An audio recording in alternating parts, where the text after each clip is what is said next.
you know in your life. Thank you. I'm so sorry, guys. Oh, no problem. And your life. Today is Wednesday, January 19th, 2022. My name is Sheila Raymond. I'm the chairperson of the library board. I call this meeting to order at 3:37. First item on the agenda is the roll call. So we'll do that. Chair Sheila Raymond here. Vice Chair Janet Smigelski. Here. Board Member Sam Campana. Sam Here. Okay. Sheila Collins. Here. Frida Hartman. Here. Fred Klein. Here. And Marna McClendon. Here. Great, thank you. The item next is the public comment.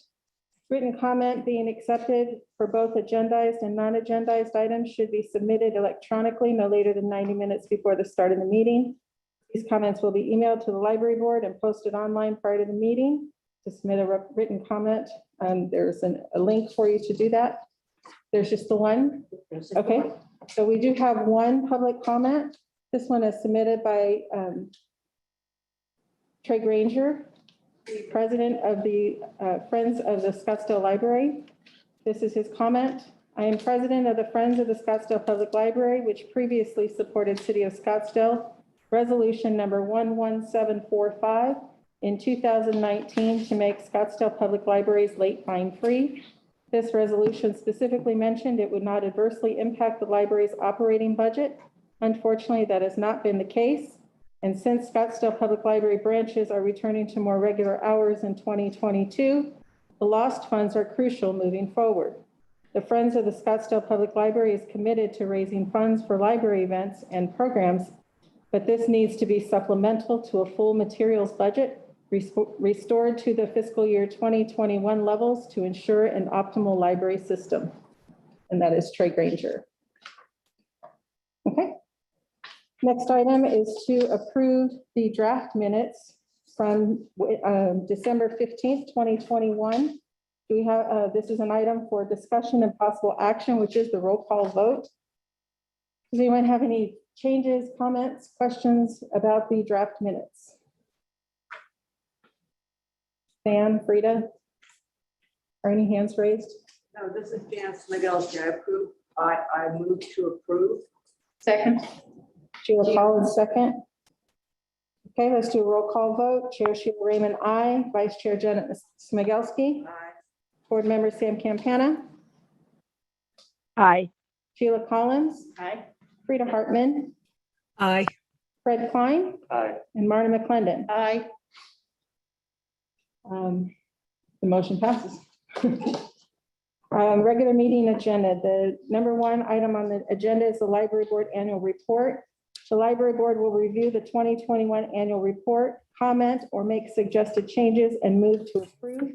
This is a topic for information, discussion, and possible action. And with that, Kira. All right, thank you very much, Chair Raymond, and good afternoon, Library Board.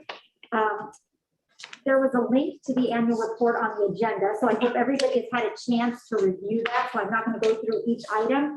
The piece of the annual report that I feel is important is towards the end when we talk about anticipated key issues, future and significant work projects, upcoming opportunities, challenges, or outcomes, and then importantly at the end, additional comments, recommendations to the City Council, which the library board can provide input. So the way that this works, Chair Raymond and board, is that we present this at today's meeting, and we can talk about any additions or corrections that we can make at this meeting, and then this annual report will come back for board vote and approval at the February meeting.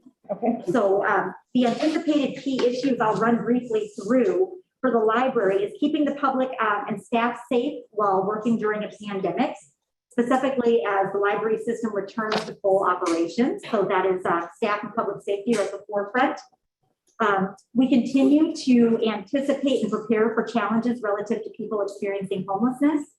And we also like to maintain a strong focus. We're going to maintain a strong focus on library metrics, circulation stats, and working to increase library card holder registrations and library use. We want to ensure that the library effectively markets to the community, so all know about our resources, programs, fine-free status, and services available. That's a constant for the library. And also library branch maintenance and safety, really specific to facilities and making sure that our facilities are kept safe, clean for the public and staff to enjoy. Some of the future significant work projects that we are excited about is the completion of the CIT Storytime or Sky Room project, which is on track to be complete by March 2022, and getting programming back up into the youth area, as well as relocating library staff back to their work areas. If you'll remember, part of that construction has impacted the staff space. So we've got 24 library employees working throughout Civic Center Library while we wait for this construction project to be complete. We're going to also work on activating satellite library services at Rio Montana, including the Pony Express, which we're starting work on that right now. And we're going to launch the 2023-2026 Strategic Plan Community Survey. That's going to be happening next month. Reinstating the annual signature library event, which is similar to the Ultimate Play Date, or doing the library car holder event, which was very successful this year at Scottsdale Stadium. Next one is the upcoming opportunities, challenges, or outcomes.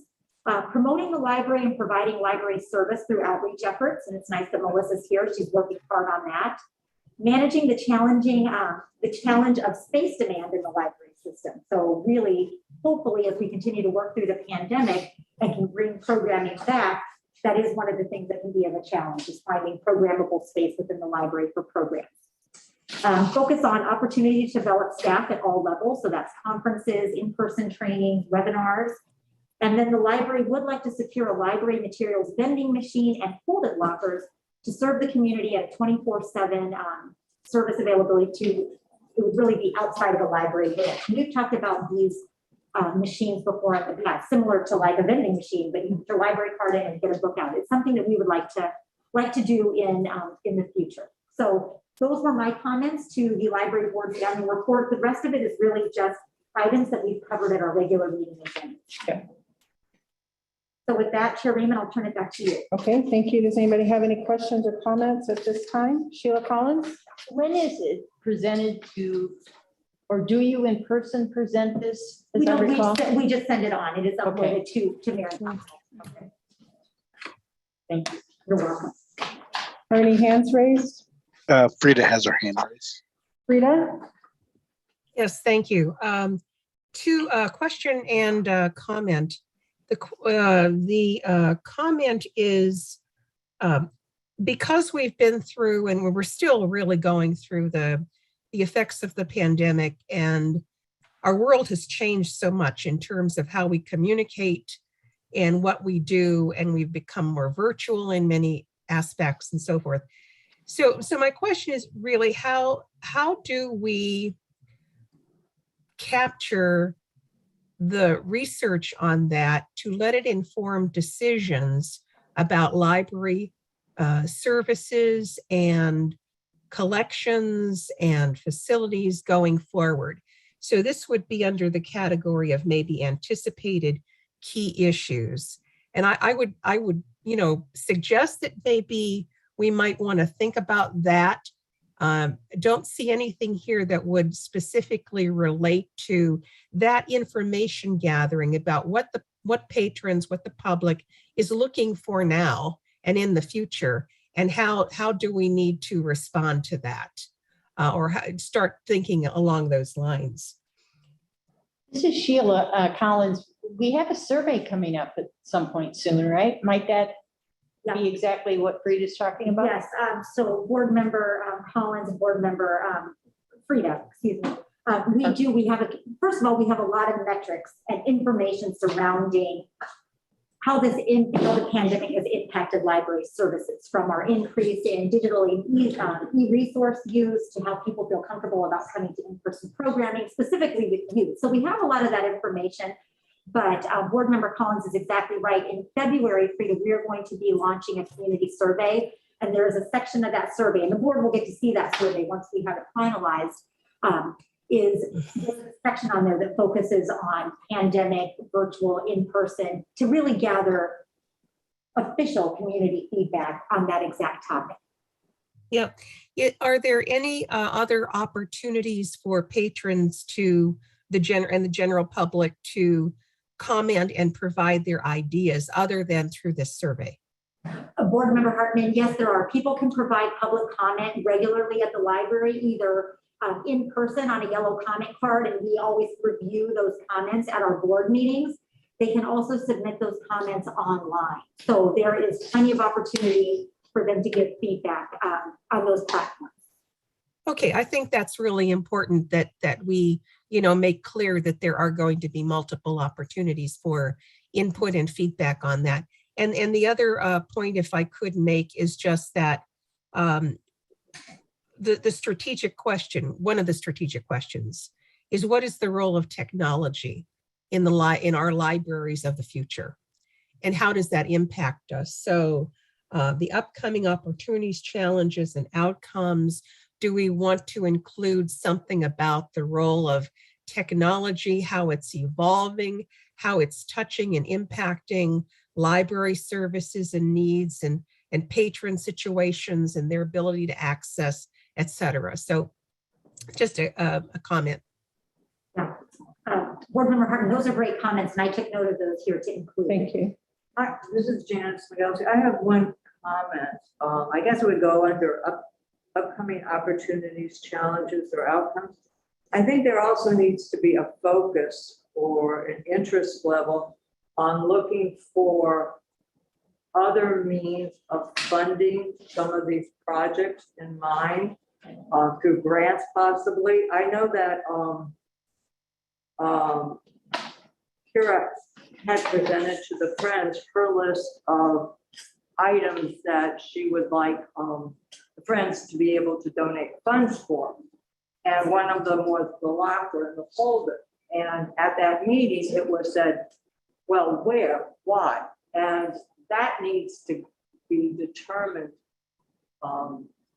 where the biggest need is and whatever, because some people were saying, well, if it went to the senior citizen area versus a shopping mall, whatever. So I think we should focus a great deal of attention, and Melissa can play a big part in this, to looking at grants or looking at other funding sources for some of these unique projects, because I think, and I know I'm not saying this correctly, Kira, so please correct me, but these folded lockers and the vending machines were well over $100,000.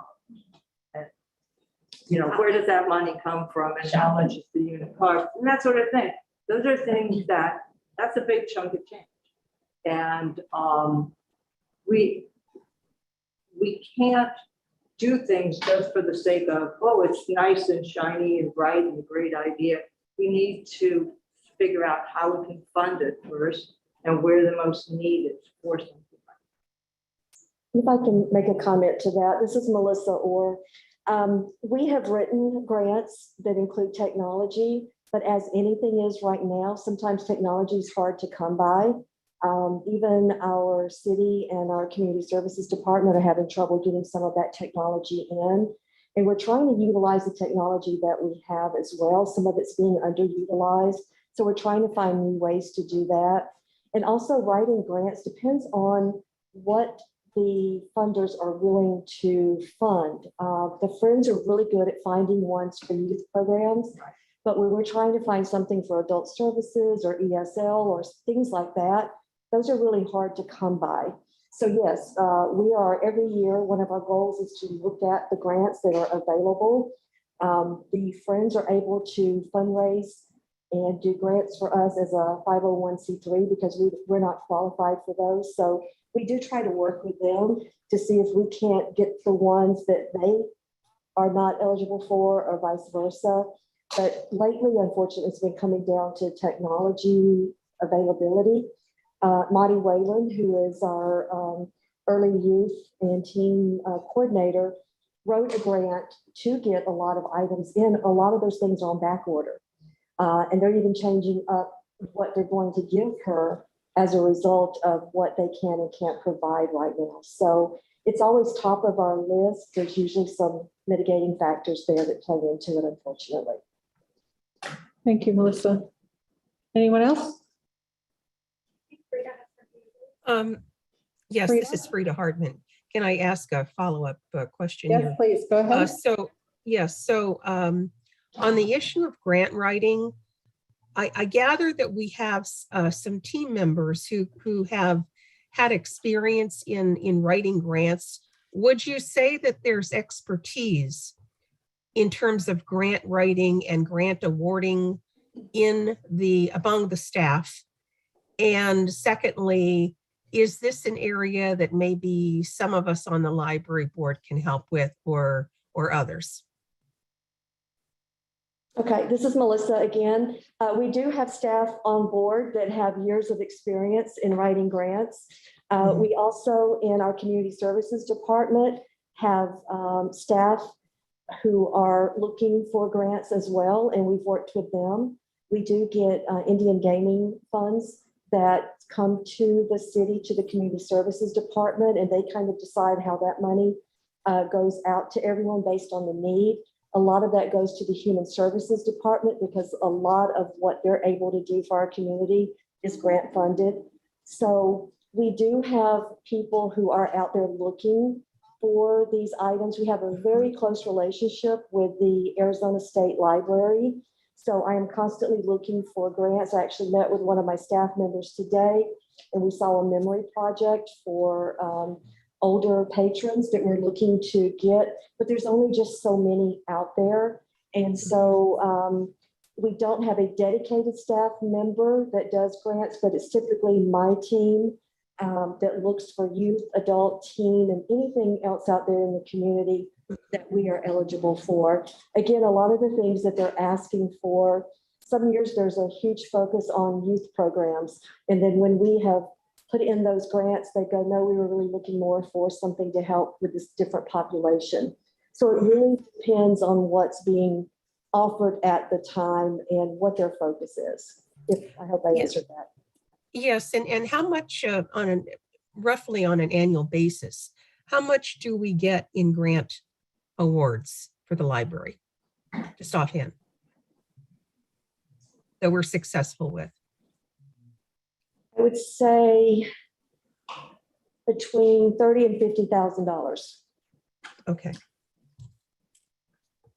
Some of Thank you. that, you're welcome. Some of that is for staff development purposes. We write grants for a keynote speaker. We've been lucky to get that for the last 2 years. So yes, I would say around that amount. Thank you. Maricopa 602, engine 602, KX status.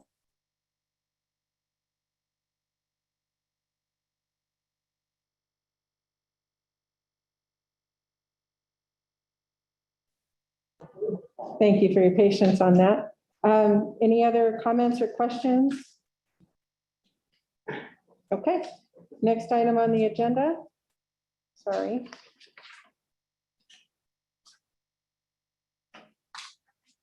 The patron comment report.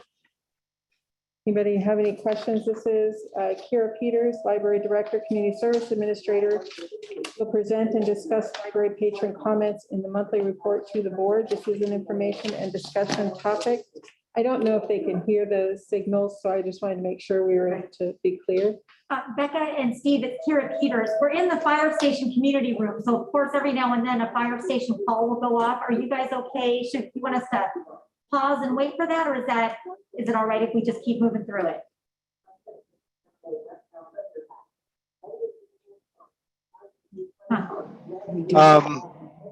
Yeah, I mean, I can definitely hear it as they come through, but like you did before, if you just mute it for that second, I think that'd be okay. Okay, all right, thank you. Okay, this comment, patron comment, I did read online. It's very hard to read this. Even if I have my glasses. So, does anybody have any questions or comments about the patron comment report? Kira. This is Kira Peters. I just wanted to note a couple of things. When Carly and I were reviewing this, Now we've got the sirens down. When we were reviewing this, we noticed that a couple of the staff responses weren't included. Yes. Specifically, there's a comment on there about a patron trying to get a book, trying to find it at the library, it wasn't there. I wanted to let everybody know, and this is tiny to see up here, but Senior Manager Mandy Carrico did respond to that, and the answer to that was that a lot of people are self-publishing on Amazon. So because we're a public library, some of our vendors we're not getting those books in a public library. So she, in essence, responded and let that patron know that, and also mentioned the interlibrary loan, so that if we do not have a particular book in our collection, that they can use the interlibrary loan system to get that. So we're going to make sure that we're reviewing these. The other item is we want to make sure we're redacting personal information. We noticed some of that in here as well. So we're going to do a better job of reviewing that and redacting that information, and have already done that actually on the public facing. It was that way. Okay. Yeah, so I just wanted to note those two things. But other than that, unless anybody has any specific questions, I like to always get the feedback on, we got positive feedback on the grab and goes. And we had some confusion about library staff and feeling threatened. So the branch manager, Erin Jones, is addressing that one and offered to meet with that patron in person or via phone call. My point to this is we're responsive to these comments. Also wanted to mention, I know that there was a specific reference to me using the word equity on here as well. So I'm not quite sure what they were referencing in that, but I of course will be mindful of how I'm using language to be appropriate. So that's what I have for this, Chair Raymond. Okay, thank you, Kira. Anyone else? Hands raised. Okay, next item on the agenda, item number 3, collection development. Rebecca Jones, Collection Management Coordinator, will provide a high-level presentation on how the Scottsdale Public Library develops the physical, digital, and database collection. Additionally, the information on the material selection policy is available on the library's website. This is a topic for information and discussion. I just want to remind you, this is a high-level presentation. We're not going to get down into the weeds on this. It can get a little intense. We want to be mindful of our role as the library board and what we are able to get into specifically and what our responsibilities are. So with that, Rebecca. Hello. Hello, Rebecca. Okay, Carly, you've got my presentation up. Yeah, okay, good. Okay, so I'm Rebecca Jones. I'm the collection management coordinator here at Scottsdale, and I've actually been in this position for 9 years. And I've been with Scottsdale for almost 12 at this point. So we've been working on this for a while. Go ahead and go to the next slide for me, Carly. All right. So as a public library, our focus is generally on popular materials and general education. We don't really purchase anything academic.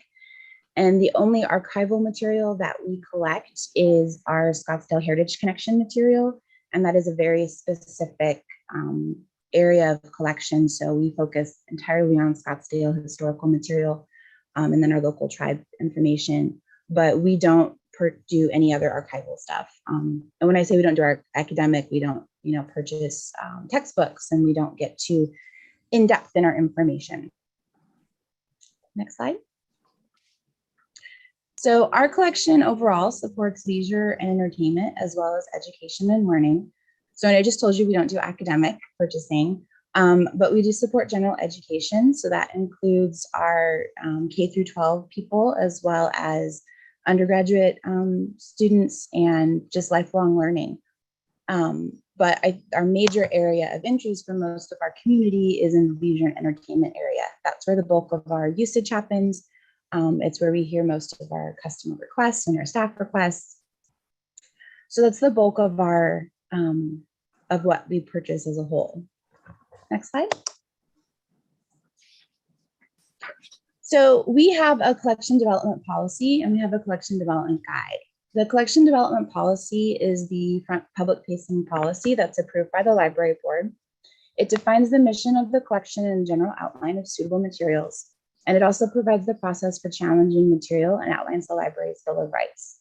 So this is a very general policy that gives us sort of a broad scope as to what kind of stuff we're interested in purchasing and what sort of material we will or will not buy.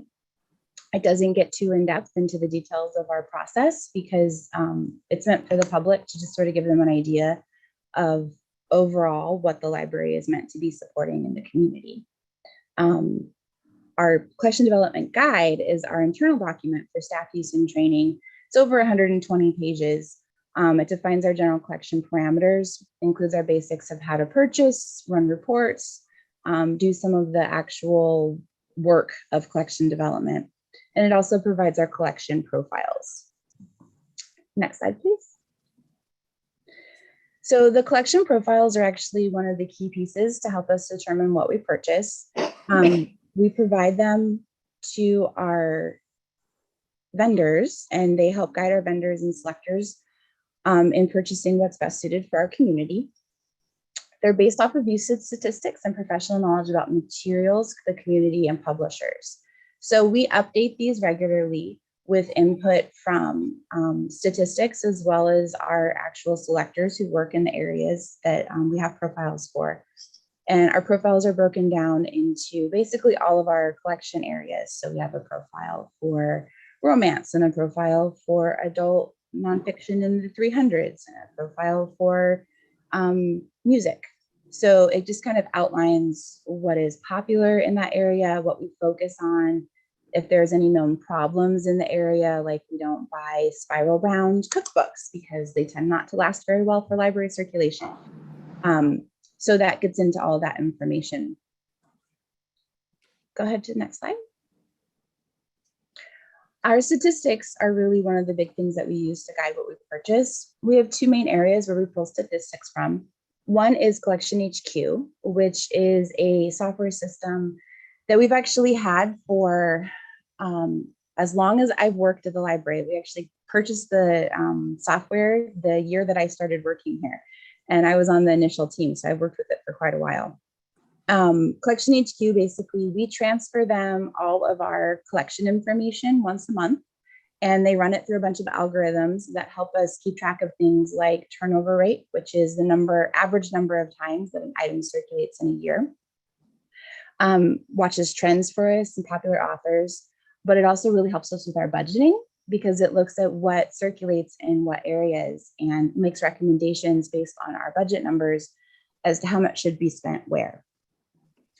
So we've used that system for quite a while. It actually has more information in it than Polaris, because on our circulation at least, because we've had the software for longer. And so you lose some of the detailed information when you switch systems in the library, and we switched to Polaris in 2014, but because we had Collection HQ before that, we have information going all the way back to 2004. And then we also use Polaris reports, which provide us information about our overall circulation. It gives us information about our holds. We look at things like our high demand hold list, which tells us how many holds are on material when we need to purchase additional copies to help meet recommended hold ratios.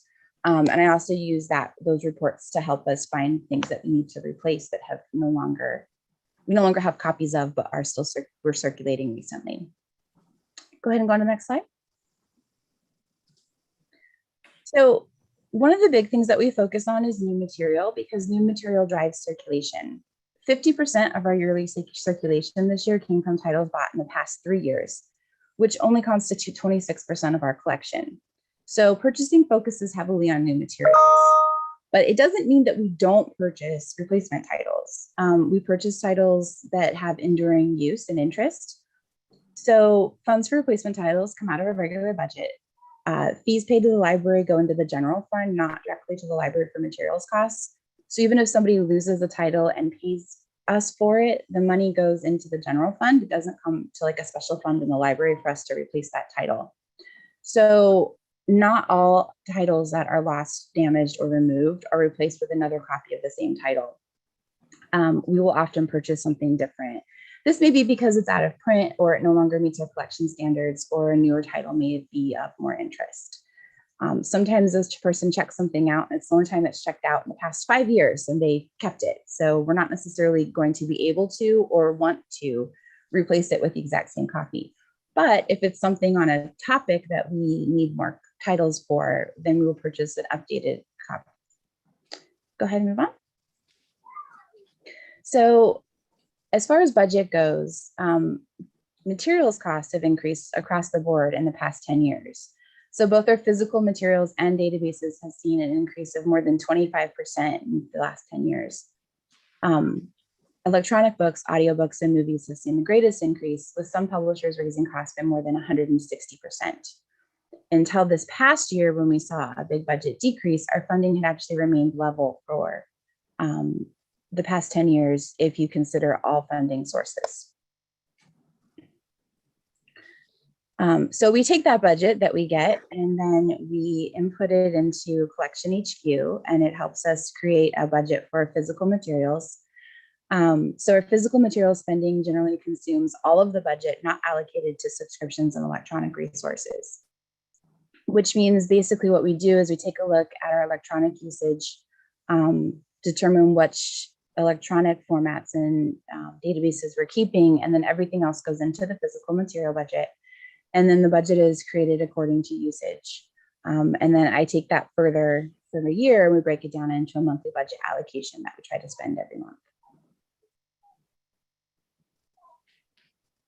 So one of the main parts of collection management, it's not just about purchasing, it's also about weeding. So weeding is the removal of library materials due to condition, lack of use, or inaccurate information. So items in poor physical condition are removed, and then we replace those when possible if they're still popular.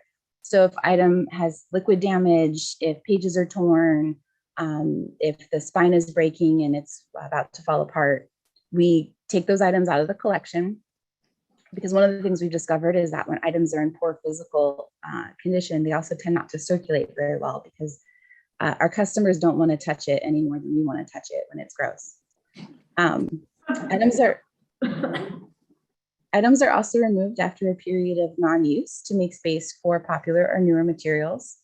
So how long an item stays after without being used kind of depends on the area, but there's no reason to keep something that hasn't circulated in 10 years when we typically don't have really a lot of shelf space to hold on to that material if we want to continue to purchase new material. I always talk about in my weeding training that we don't have quantum shelving. So in the absence of quantum shelving, we do have to remove material as we add new material.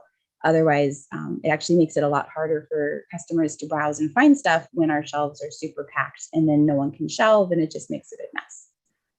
And then sometimes items are removed for inaccuracies, even if they are still in regular use. We had to do a big update to all of our astronomy materials when Pluto was declared as not a planet. So we had to pull all those planet books about all the 9 planets and replace it with all of the more updated planet books that don't talk about 9 planets. So sometimes, even though they might still be being used or being popular, we do pull them out of the collection for being inaccurate. We try to be especially careful when the inaccurate information could be detrimental to our patrons. So we keep a close eye on things like medical information, legal information, any of those areas where, you know, following guidelines in a book that's 15 years old could actually hurt you, not just make you look silly in a trivia competition. Go ahead. So we do have limits on what we're able to purchase. We work with contracted vendors via city guidelines. And so we have limited spending capacity outside of those contracted vendors.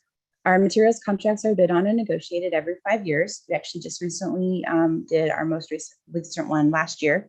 So we're good for another few years on that one.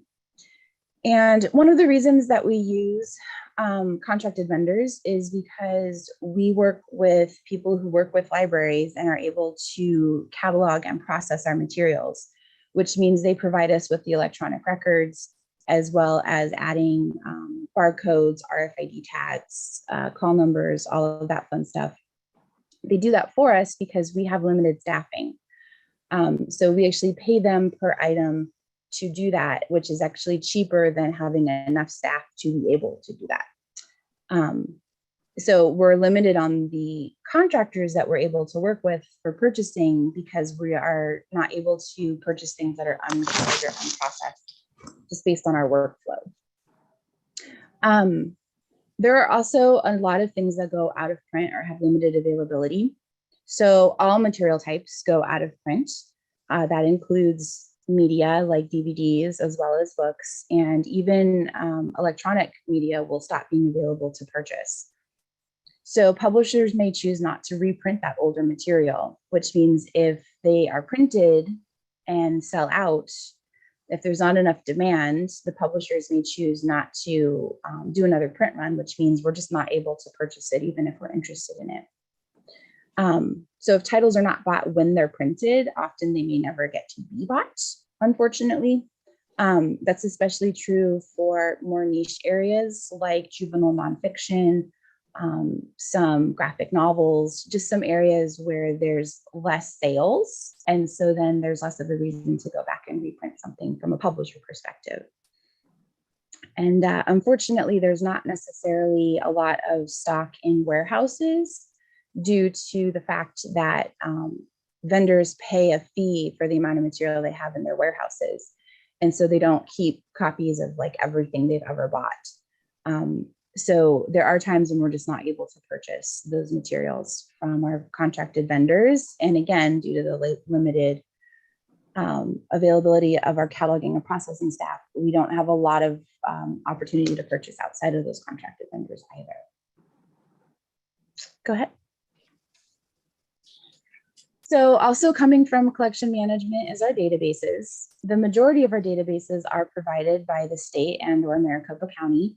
We're actually coming up on the most recent update to the state contract as well. So they're considering what materials they're purchasing for the entirety of the state. And so we may see changes in those databases coming up here if they decide to go with a different package. Scottsdale does pay for a limited number of databases to help round out our offerings that are not provided by the state or the county.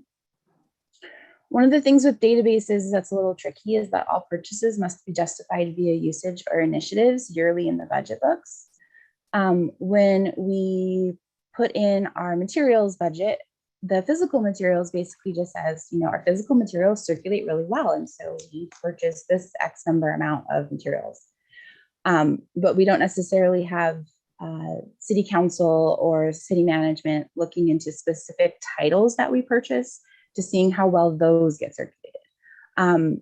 But they do that for our databases. So we do have to justify those costs every year. And as costs increase, as I mentioned, they've gone up over 25% in the past 10 years. It gets harder sometimes to justify the cost because if the usage is even stable or is declining, then our cost per use is just going up year over year, which makes it harder for us to continue to offer the databases based on the justifications that we're able to offer. Also, sometimes they just get so expensive that we can't afford to continue offering it as well as offering one of our other databases. So we have to make a choice between the two, unfortunately. So digital materials as different from databases. So databases are like the informational type of stuff. So that's where you would see things like the World Book Encyclopedia online or Morningstar investment survey. But digital materials are the things that people check out and circulate the same way they would a physical material, but in digital format. And so we have a few different vendors for that. We have Overdrive, which is our main vendor. We've been part of the Greater Phoenix Digital Library Consortia for about 15 years. And that is almost countywide, and all the different libraries participate, and we're able to have a much greater purchasing power than we do individually. The collection in that one is selected by librarians, and there's a combination of access types, which means that there are some things that we purchase that we own outright, basically. And so we have a copy, just like we buy a physical copy, and it checks out, and people have to go on the waiting list, but we own it in perpetuity. There's also copies that we purchase that have limited access models. So sometimes we pay a price for a certain number of months or years of access, or sometimes we pay a price for a certain number of circulations. And then there's also the option to pay per circulation or to purchase a subscription for unlimited simultaneous access circulation. And those all have varying pricing models. Other than Overdrive, all of our other digital collections collections are subscription-based, which means that we choose the service, but they curate the collection. So we're not actually able to choose what titles are in there, or, you know, if somebody asks us to have a specific movie or music title, we're not able to add those just because somebody's interested in it. It's something that's done via the vendor. And honestly, anymore, the majority of our digital materials are not perpetually licensed, which means we either pay per use or titles require repurchasing after an amount of time or usage. So digital material prices are increasing to maintain a same level of access because the costs have gone up, and they're metered, which means we have to repurchase them to keep the same collection that we have had in the past, which means we either have to make a choice about not buying a new title or not repurchasing an older title, because unfortunately our budgets have not really gone up to be able to support the change in purchasing formats. Go ahead. So one of the ways that we measure success in electronic resources is we try to aim to pay $2 or less per use for digital resource. So some resources are a cost per use model. And so like Canopy costs us $2 to check out a movie. So that's right there at our $2 per use. While some we pay a lump sum for, and then we get usage above or beyond that. So we pay a lump sum for Freegal streaming. And typically our usage, our cost per use on that is less than $1. So in lump sum, we calculate cost per use to help us watch the trends, because if our cost per use trend starts to go up on those, even if the cost of the material remains the same, then that may be something that we have to look into. If we have another budget cut, that may be one of the ones that's on the chopping block, because we're seeing less usage even though the cost hasn't increased. So we do watch those usage trends, and we do sometimes use those to help negotiate pricing as usage declines. Becky is really good at it. She's gotten us some deals on some things, but unfortunately, a lot of our digital services sort of build in a 2% yearly cost increase, and they don't necessarily negotiate all that often. So we do watch to expand services or budget for growth areas or services when the budget is available. We haven't really been able to do that recently, but in the past, that is one of the things that we try to do. And one of the questions we ask is, did the resource support the community or initiative it was intended for, even if it missed the target dollar amount? So there are services that may be more expensive per use than what we target, but they're aimed to support a niche community or something that we don't offer in any other way. And so we're not just looking at the bottom line of that dollar amount, but it is something that we do consider, because that's one of the things that the city asks us to help us justify our usage. So that's the basics of our collection management process. And I'm open for questions. Thank you, Rebecca. This is Sheila Raymond. I do have two questions. On the budgeting part, how, if we have a budget reduction of 54.5% of the materials budget, how do you prioritize which age group are you going to focus on for materials? Is there a priority list there? The other is, you're in contact with other cities, and how are we doing in comparison? And so, as far as using the interlibrary stuff, are we seeing more use on that because we're trying to make up for a reduction in materials budget? I don't know if you can answer all of those, but I have them here if we need to repeat them. But Rebecca, if you could address some of those issues. Thank you. So the nice thing with, like I said, I use Collection HQ to help us budget because it watches the trends kind of over multiple years, right? So the nice thing with that is that I input whatever money we have into Collection HQ, and it allocates based off of usage without. So if I say we have $100,000, it does its best with $100,000. And if I said we had $1 million, it would do its best with $1 million as well. So the majority of how we budget has to do with usage and patterns. So our juvenile nonfiction collection has one of our lower budgets because our juvenile nonfiction is one of our lower use areas, but it's not zero. And there are some areas that based off of usage would be zero, basically, like it'll give it $20 for the whole year, which is obviously not really sustainable. That's like one book. So I do make adjustments to the budget to help adjust for that, just so that every area is getting at least some money regularly. But for the most part, we base it off of usage and usage patterns, just so that we're not. The big thing is that if you over purchase in an area that's not seeing a lot of turnover and usage, then what tends to happen is that collection area gets really full really quickly because no one's really checking that stuff out. And so then they have to ramp up the weeding. And so then you're removing material that maybe you just purchased a couple years ago because you don't actually have the space on the shelf because no one really uses that material. Usage kind of creates its own weeding cycle as things get, lost or damaged or gross or just things that are off the shelf. So, 15% of the collection's off the shelf in a popular area at any given time. But in an unpopular area, it might only be 1% at any given time, which can really cause congestion if you're over purchasing for those areas. So that's kind of one of the main areas that we focus on, is just trying to match spend with usage. And then as far as, darn, I forgot the other question. Can you repeat it? Just that you're in contact with other cities and Oh, yeah. everybody's getting a hit. So does the interlibrary system being used more? Are they educated? Or is the public educated on how to use that? I mean, is there a way that we can make that more useful to our system? So interlibrary loan is actually a bit of a tricky proposition as far as supporting decreased budget, because interlibrary loan also costs us money. We pay for shipping costs for interlibrary loan, and we can't just receive. We also have to give, because if all you ever do is receive, then eventually other libraries stop giving to you because you're a selfish lender. So unfortunately, the budget cut in physical materials hit us in our interlibrary loan budget as well. So it's not actually cost effective to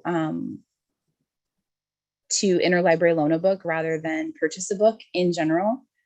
For example, if we have a paperback title that we have had more than like 2 requests on, it's actually cheaper for us to just buy a copy of that book than it is to do 2 interlibrary loans for that book. There are local where if it's within the Maricopa County, the Maricopa County Courier Service moves material for us. And so then that does not cost us any money. But our customers are often looking for stuff that's not necessarily just in the local. Our interlibrary loan tends to be, we actually get a lot of academic or more esoteric or kind of weird titles through interlibrary loan than we do, say, just kind of general fiction titles. Older romance is also really popular in interlibrary loan. And because those are all paperback originals, a lot of the libraries that still have copies of those are smaller libraries that maybe have had less usage. And so their material hasn't gotten as damaged through use as a more larger popular library has been. So we do get a fair number of interlibrary loan requests, but unfortunately we can't necessarily promote it as a service as a cost saving measure because it doesn't really save us money. Interesting. Thank you for the explanation. Sure. Anyone else? Hands raised? I have, this is Janice McGowan. I have just a couple of things I'd like clarified. On your budget slide, that's the dark colored one, you say funding source has remained the same level. I don't understand, maybe I'm missing the point. Funding has remained level. With budget cuts, how can you say that funding level has remained level? So I was talking about the 10-year trend of funding, which had been level until this past year. So our funding was at about 1.3 million consistently for more than 10 years. And then last year and this year, obviously, we had a massive cut. So over the course of that 10 years, where material prices were increasing, our funding was level. But it is, of course, no longer level. Yeah, I think that's, I think that needs to be clarified if you ever use the presentation again, because it's not level now. Yeah. Past 10 years, I look at now and go back 10 years, and there's a couple of years that we've lost money. So that to me is incorrect unless there's. Yeah. It should have said had remained level, Yeah. and it was just a mistype. Or if you defined the 10 years. Right. Yeah, then that would have been clear. The other thing I have, and maybe, I don't know if this is the time to ask this question or not, but I think I get confused about our agreement with Maricopa, and my understanding is it runs on a 5-year cycle, and every year funding can go up or down. Could you go over that real quick? Because I think that's really important when you're looking at our money situation for the collection. Can we anticipate? Is there any way to know? Do you count on it? Do you not count on it? What happens after the contract runs up? Does it automatically renew? Could you just go over that slightly? Thank you. Sure. So LAP, standing for Library Assistance Program, are funds that we receive from Maricopa County. And we've received those for about 10 years now in one form or another, in as far as actually being specifically geared towards supporting library collections. The county library system is funded by a line in the county tax. So there's a line of your taxes that you pay to the county that is specifically supporting libraries. And the county library system, it covers the entire county, but if you know anything about Maricopa County as a system, you'll know that the majority of the branches, like physical locations, actually are outside of the major city areas. So there's one in Gilbert, and there's one in the White Tanks, and unincorporated areas or smaller cities is where they actually work to have branches. So in an effort to support the entirety of Maricopa County with library services, they provide a number of things. So they pay for Freegal access for all libraries in Maricopa County for the downloadable part. They pay for Rocket Languages, our language learning database, which is separate from the state library database package that I talked about. So they have done that for more than 15 years. They've been doing that for a long time, supporting us with digital material across the board. And then about 10 years ago, they started to actually provide direct funding to the individual library systems. And at the time, they actually were writing a check to the city into the general fund to help support library operations. And then we get a materials credit with vendors that the county works with for us to be able to spend to directly support materials. So 5 years ago, they signed an agreement saying that they would continue to provide funding for library materials in this way until 2023, basically. Just so that it would be a little bit more stable of an agreement, as far as I know. Now, there's nothing that I'm aware of in the county bylaws that says that that's how they have to support libraries with that library tax. But they have been doing it for 10 years. So the likelihood of them removing all collection support when this 5-year agreement is up is unlikely, I would say. But they also don't have to provide the support in the manner that they're currently providing it. So it really sort of depends on the county board of supervisors and the county library as far as what's going to happen with that. So we can't necessarily count on that in perpetuity as the bulk of our budget, which is what it currently represents. So the other thing is that we do our budget really early, and the county tends to give us our numbers on that a little bit later. So sometimes it's hard to tell when we're asking for budget numbers. We don't necessarily know what that budget is going to look like from the county until a little bit later in the cycle for us. unfortunately. Thank you, Rebecca. Mhm. Any hands raised? Fred? Yeah, thank you. This is Fred Klein. How is this procedure administered? How many employees are involved? So I, as the collection management coordinator, I'm ultimately in charge of all of the purchasing that we do for the library. But we do have staff in the branches among our librarians who participate as well. And then I have an e-resources librarian who does a lot of our e-resources work and helps me make determinations about what is important in databases and electronic resources. So basically, we get carts full of suggested material every month from our main vendors of new and forthcoming releases. And then those are reviewed by staff at the branches. So I currently have 3 adult librarians and 5 youth and teen librarians who go through various areas of carts and just make sure that everything looks like what we're interested in, the number of copies look good, and then keep us to our budget because there's often more material coming out than we're actually able to afford, unfortunately. And then I review all those carts and make sure that I agree with what they're saying and that there's nothing that seems inappropriate or unusual in there. And then I actually approve all those orders and they go to be ordered. So if we ever have someone missing or anything like that, I'm the one who kind of takes care of it in the lack of other options. And then I'm also ultimately responsible and I do the bulk of any sort of bestseller or big name purchases. These people who report to you, do they have other duties or is this their sole task?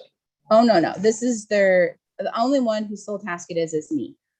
This is one of the things that they do, but these are our regular librarians. So they are doing story time and programming and desk work and all kinds of other fun stuff. It's one of the reasons why I have so many, because we have to break up the areas into decently small chunks so that no one's kind of overwhelmed with work, because it's actually a fairly large amount of material to go through. If there's a question between, say, book A or book B, is this decision made by a vote or a committee, or is there some algorithm that pops this out? So when I talked about the collection profiles, that guides our vendors into what sort of material we're looking for. So we let them know what areas are of interest to us as far as purchasing goes. And then the material actually, so, I talked about Collection HQ and how it tracks our trends. One of the other things that it does is it makes recommendations about how popular it thinks newly added material might be to the library. So it gives it a score and then a recommended number of copies based on that score. And so then when our librarians are reviewing that, they're taking a look at the reviews. They're using their professional knowledge of what gets asked for at the desk and what they're often looking for and using. And then also the recommendations from ESP and deciding on which materials are the most useful and most likely to be used by our patrons. Does this process produce a score? It does produce a score, yeah. But it's not solely, we don't purchase solely based on the score necessarily. Okay, yes. It's one element of how we purchase. These vendors, I guess they provide a wide range of materials from a lot of different libraries. Yeah, Baker and Taylor is our main book vendor, and they actually exclusively work with libraries. We've had them as a vendor for longer than I've been doing this job. So they've been working with us for a long time. And they, as they pointed out, like we mostly use popular, new leisure reading, leisure entertainment materials. And they're really great with that. They're also pretty good with our nonfiction stuff. The biggest issue we run into sometimes is juvenile nonfiction, just because they do limited print runs on those. And we actually have a secondary vendor where we focus on juvenile nonfiction if we ever have needs there that we can't fulfill through Baker and Taylor. But the bulk of our book purchasing is done through Baker Taylor. And like I said, we work with them for a really long time, and they do focus exclusively on libraries. Thank you. Anything else? Marna? Marna McClendon, Rebecca, thank you very much. Are you located at Appaloosa? No, I work in the basement at Civic Center, actually. Okay, okay, so if we need you, you're downstairs. Okay, got it, got it. Thank you. Thank you for this information. And just one question, since we don't get a lot of academic material, do we have a relationship with any academic library that kind of serves as any adjunct to perhaps academic interests? We don't, in the way I think you're suggesting, where like we share a catalog with them or anything. But I will say the interlibrary loan, a lot of our interlibrary loan requests are for kind of more academic materials. And a lot of community college libraries are part of the interlibrary loan that we're part of. ASU is actually technically not a part of that group. The group that we work with basically is people who don't charge for lending. So they've agreed that, you know, we pay shipping costs, but they won't charge us for them to lend us that book. ASU is not part of that group. They do sometimes charge to lend books, but we can reach out to ASU for a specific title if we are in need of it for a customer, and they will typically give it to us for free. But we do get material from academic libraries, but it is generally just through the interlibrary loan process. But okay, that's great. Thank you very much. You're welcome. Just quickly, how about the community colleges? Do you have any relationship with that? No, they're not part of any of our groups, unfortunately. It's always interesting in all the different library systems because the way that they sort of interact and how funding works varies greatly based on, you know, who they are.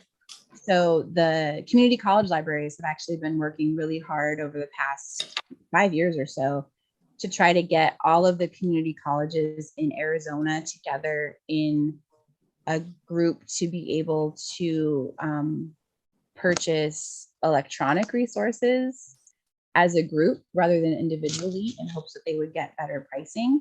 And it's taken 5 years in the creation of a nonprofit organization to try to get that able to happen. And they're still not quite there yet, but it's coming along a little bit better than it was.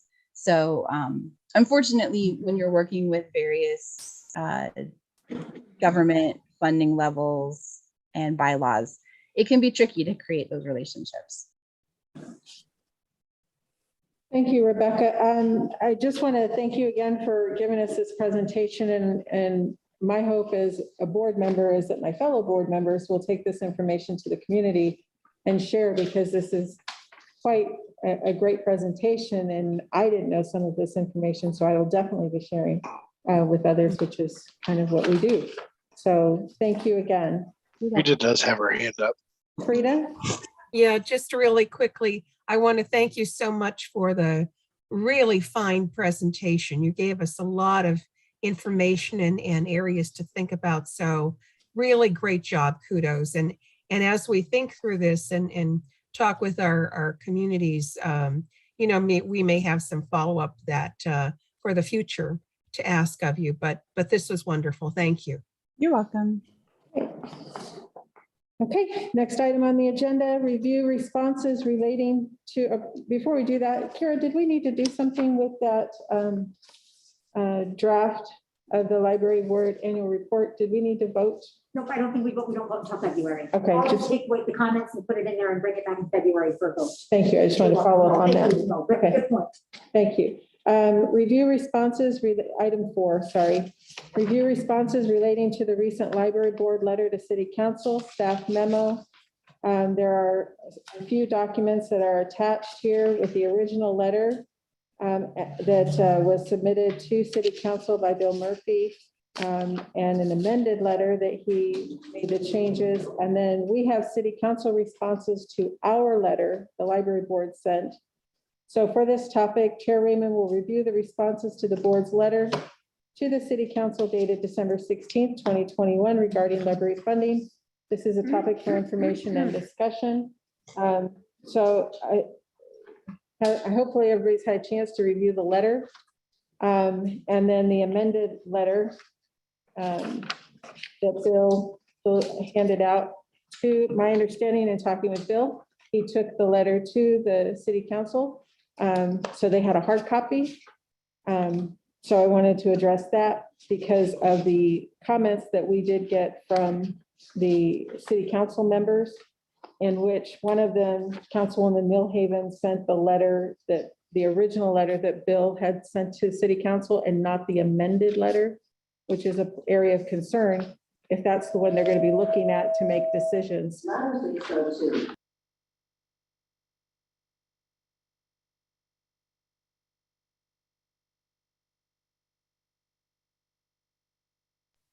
So there's that. Kira, you had your hand up to bring up a point.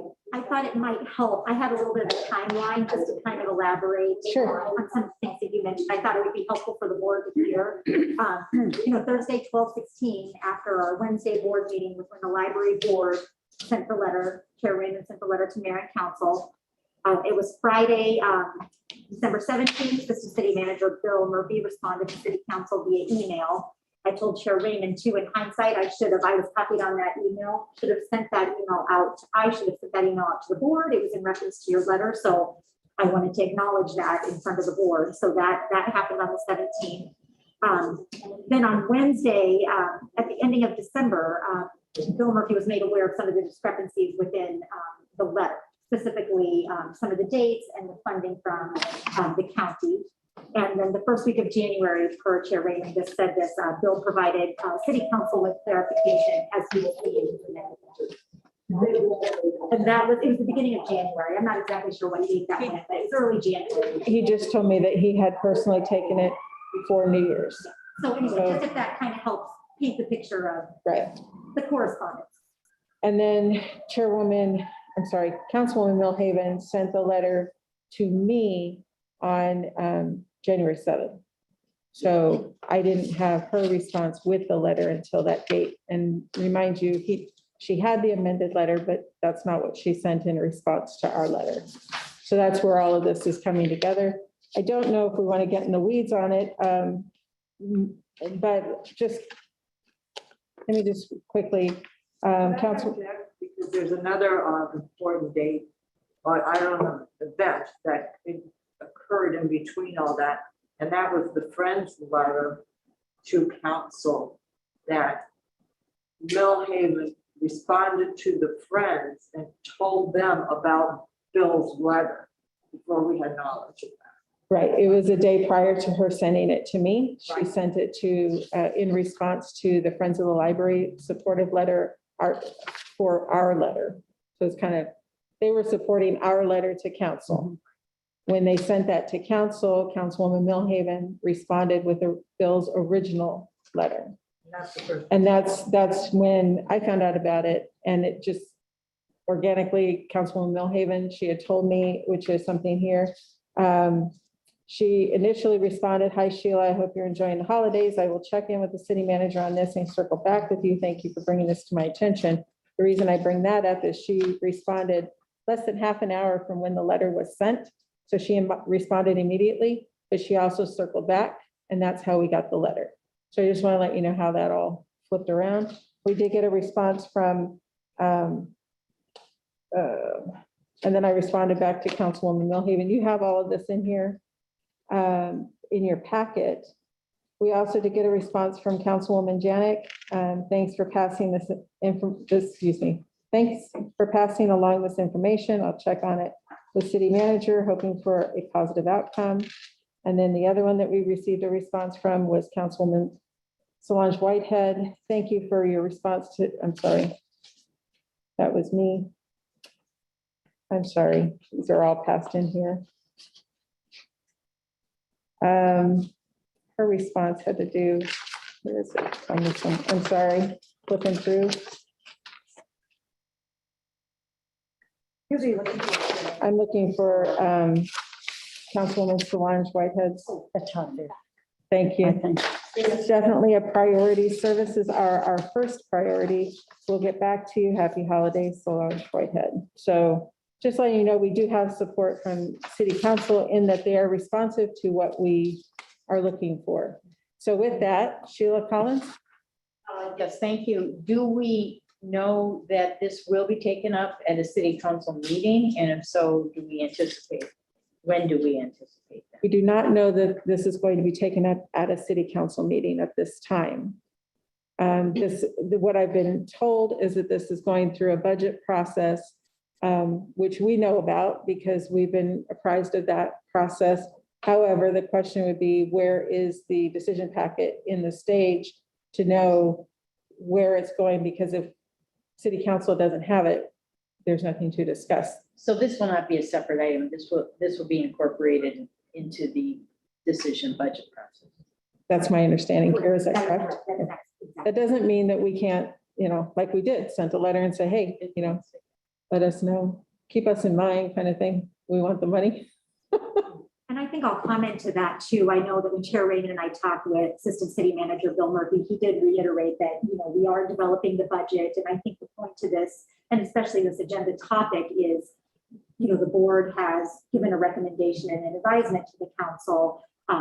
We've got this amended letter and that is being under consideration and the budget is being developed right now. And as Bill was there with you and I, was that, as things come forward and the city manager, Jim Thompson, is presenting the budget, there are other opportunities to talk to council about how that budget is being developed, if I understood correctly. Right. And as a board, we do one thing, and as citizens and patrons of the library, we do something else individually. So that's not something the board is doing, but our concern is today, I think, is what is the board going to do and moving forward. I have a couple, this is Janet. Janet? I have a couple of comments.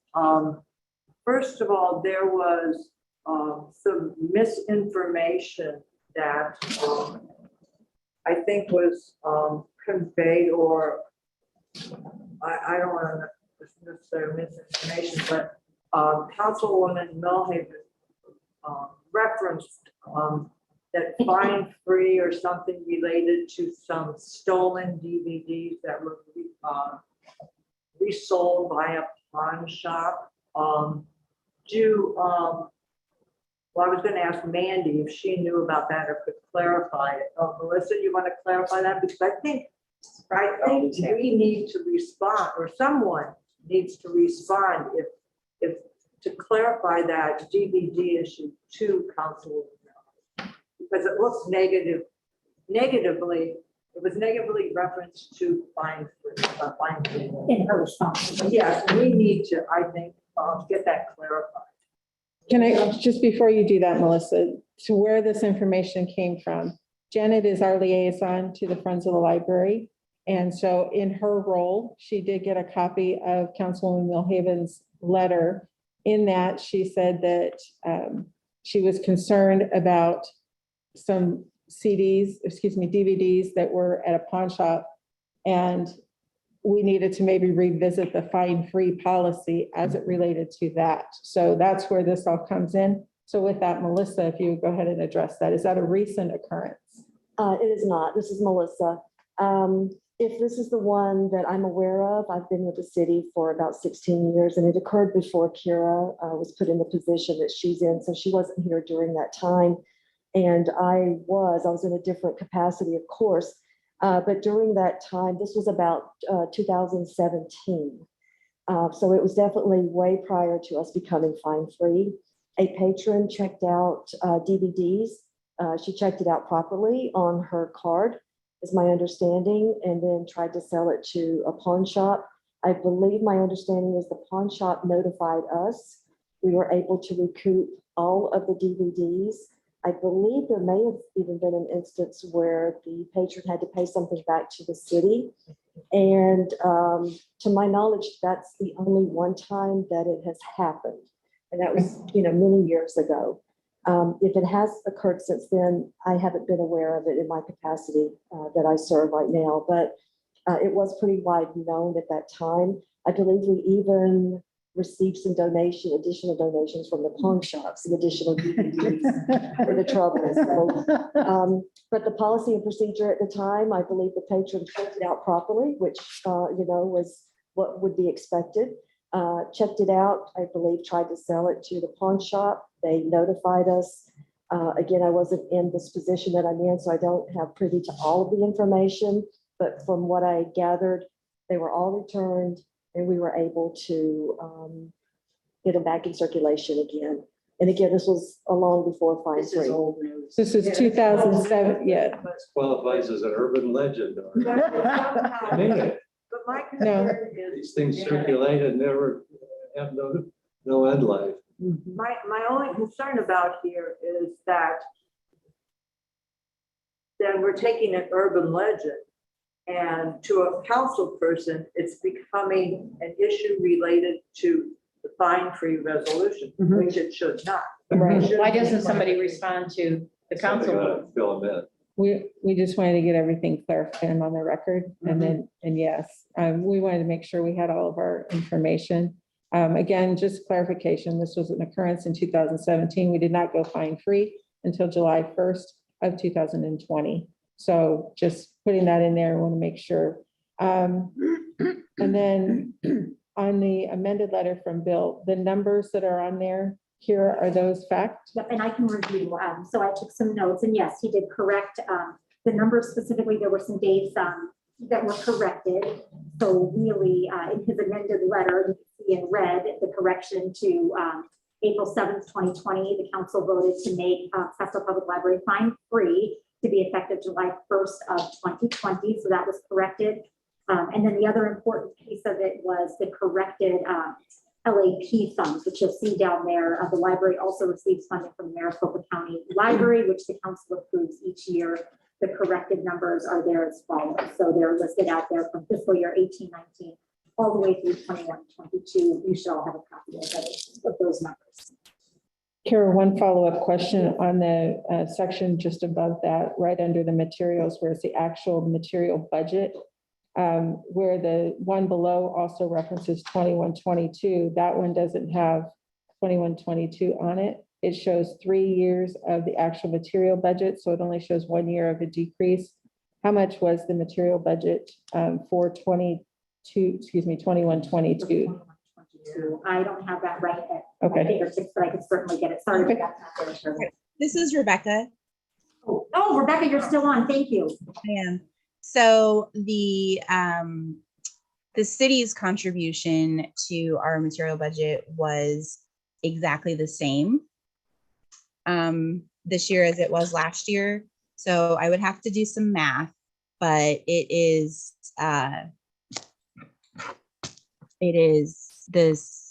just a little bit higher because the LAPG fund, actually it's a little bit lower because LAPG funding went down. No. Okay, Yeah, we could certainly get that information. thank you. specific. Yep, Yes. just want to But make sure we're the looking at city it. budget remained flat to the Okay. previous year. So that was the confusion because he included the LAPG funds in the budget material, which and then called them out as well. Okay. Any other questions? Do we have hands raised? Marna? Marna McClendon, I just noticed as I was reading these different documents at home, and I don't know it makes any difference, but because we've been looking at that, the actual verbiage of the council action says it would not adversely impact the library's operating budget. That was part of what they did. I noticed in Bill's letter that he talks about it as not as an action.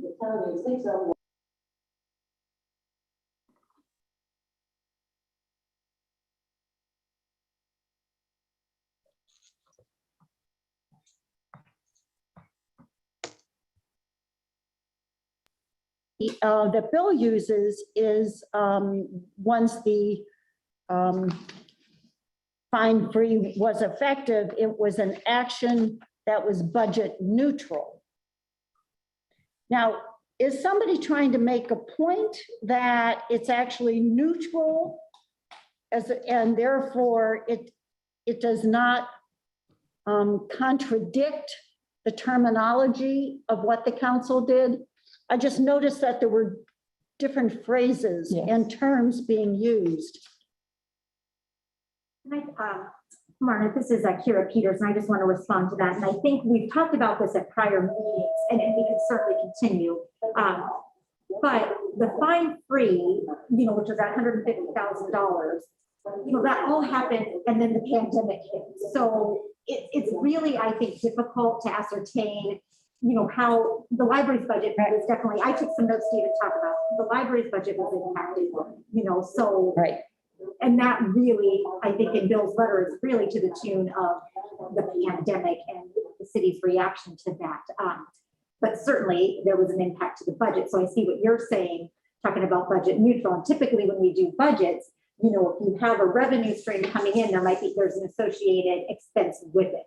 So that is where when this resolution went to council, okay, well, even though the library is not bringing in 150, this resolution would be the library's budget shouldn't be impacted by 150. Now the library's budget was impacted further than that, but that is muddled in with the pandemic and other deposits. So I think one of the things that I wanted to say here too is, and I know that the weeds in this topic are important, but I think we've also talked about them a lot as well too. And Chair Raymond, you jump in any time, but I do think the intent of this agenda item is the library board is an advisory board, and you have definitely stated your case. I know from my conversations with Phil, I know from my conversations with Jim Thompson, city management is very well aware of the library's intent. And board member Smigelski, to your point, I think it is very important that the council understands and has the correct information, because I can see where that could be a concern. You know what I mean? If they're talking about information that is not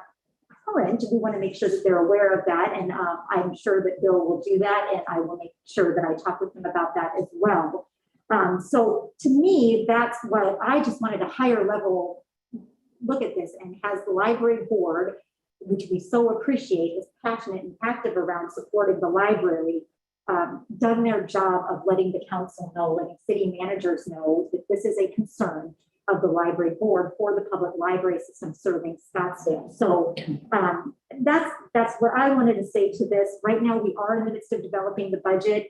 We are following the process. We've got a decision package in. Bill is very well aware of that. So he's working through all of that right now as we speak too. So I think the other thing is there are so many factors at play in the city right now. And I want to also say that I trust our city leaders and city council. I want them to have the right information. There's difficult decisions that have to be made, but I'm going to trust that they're going to make those decisions. And it's my job as library director to advocate and make sure accurate information is out there, to make sure you're kept informed, and then give them that information. And I think as Chair Raymond and I were discussing with Bill, they're going to evaluate and take that and make some decisions based on that too. So that's just what I wanted to comment on, because I do think that we could, and we have at prior meetings talked, at length about the details of this. And I have probably, like you do, and probably like Chair Raymond does, mounds of research on past presentations that we've done. And I just thought, what are we really talking about here? What's the point? Chair Raymond has said it to me several times. Yeah, I think the point here that for me, as a library board chair, we had a goal. We're here to support the library. We have an objective, I should say, not a goal.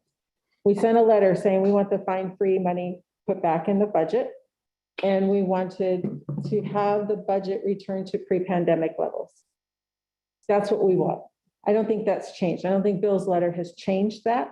However, the concern I had was that Councilwoman Milhaven sent in response to 2 letters from Friends and from us, sent us the incorrect data letter, and that might be what they look at to review when they look at the budget. That was my concern. So I thought it was important that we look at the letter and we make sure we have the facts corrected, the numbers corrected, and make sure. I didn't care about a date here and there. That wasn't the important part. To me, it was that. The other parts, you can take a metrics, you can take data and manipulate it to to manage it however you want. You want something to look one way, you take a larger sample. You want it to look another way, you take a smaller sample.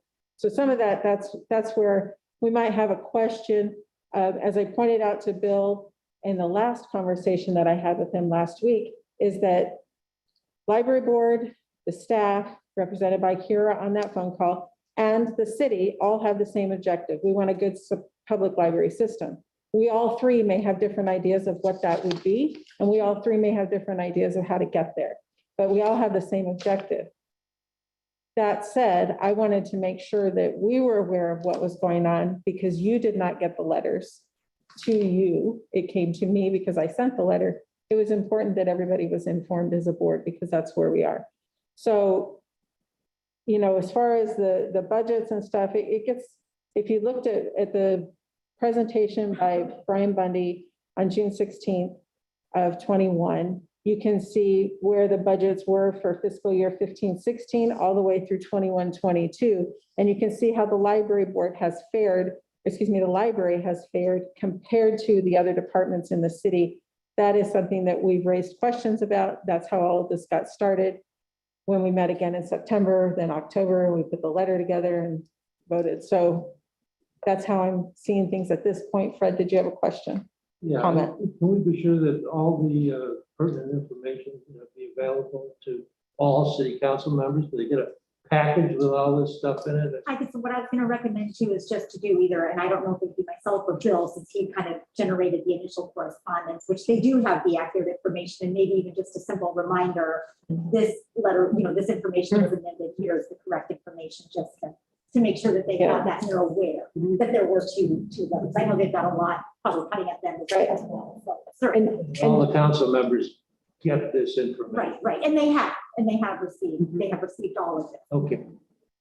If I can interject, Janet, one thing on Bill's letter, I'm not nitpicking it, but I just didn't understand, and maybe Kira, you can go back, it's ongoing impact of COVID pandemic. Bullet 2, there are also budget material dollars still available to address requests during January through June for fiscal year 21. How much? How do we get it?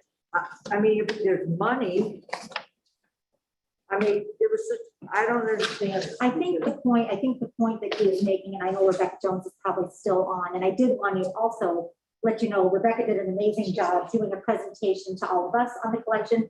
She did a very detailed presentation to Bill Murphy and Brian Bundy as well. So just so they understand, again, to the point of making sure they understand where we're at. I believe what Bill's getting at is we are still amidst a pandemic. Our metrics are still low. Rebecca can correct me if I'm wrong, but with the reductions that we have, because our use has been low too, it has been okay because our library, you know, we've had libraries closed, for goodness sakes, for a very long time. So, and Rebecca can certainly correct me if I'm wrong. I want to think that that's what he's mentioning there. Yeah. Budget material dollars. Oh, okay. Oh, and Rebecca can elaborate.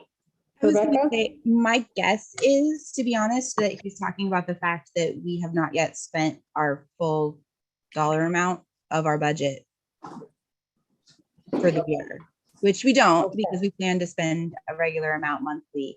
Right.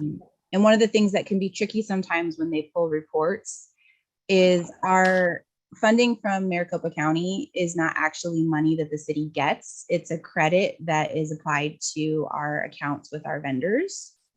And so the city accounts for that money by putting a lump sum dollar amount into our budget numbers in July, and then they remove that lump sum dollar amount in June.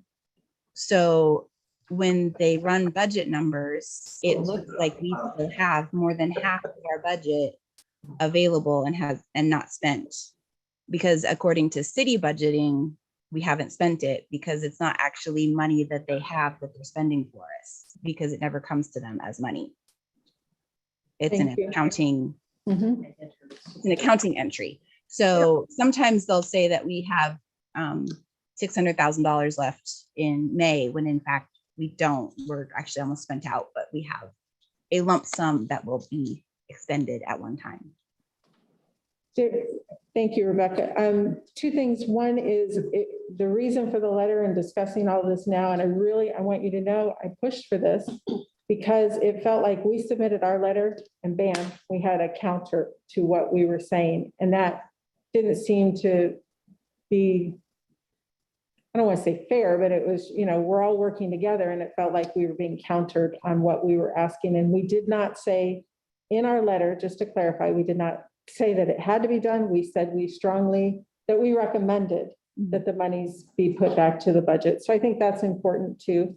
And then I know, Kira, you and I had a conversation yesterday at the end. I do want to point out that this is a topic, if you look at the agenda, that this is a topic for information and discussion. I did request multiple times that this be also one for possible action, and it was not done that way. So I had to push for this to be on the agenda. I felt it was important for us to discuss. And so if there's anything more that you want to ask, now's the time. I have a question. This is Janet again. So can we decide as a board if we want to do a next step, or we just want to wait and see? I mean, is this how we wrap this up for now? Is there a next step? Well, Sheila? this is Sheila Collins. What would a next step be? I would question, I know what our role is. We are an advisory body. We have given, I think, a well-detailed, documented concern letter, and I think that's what we do. Right. Yes. As a board, I think I would agree with that, Sheila. This isn't a thing that we vote on, but as a board, that is where things stand at this point. Certainly as individual citizens, that's different, but as a board, I agree with you, Sheila Collins, on that. Okay. This is Rebecca. Can I say one more thing? Yes, of course.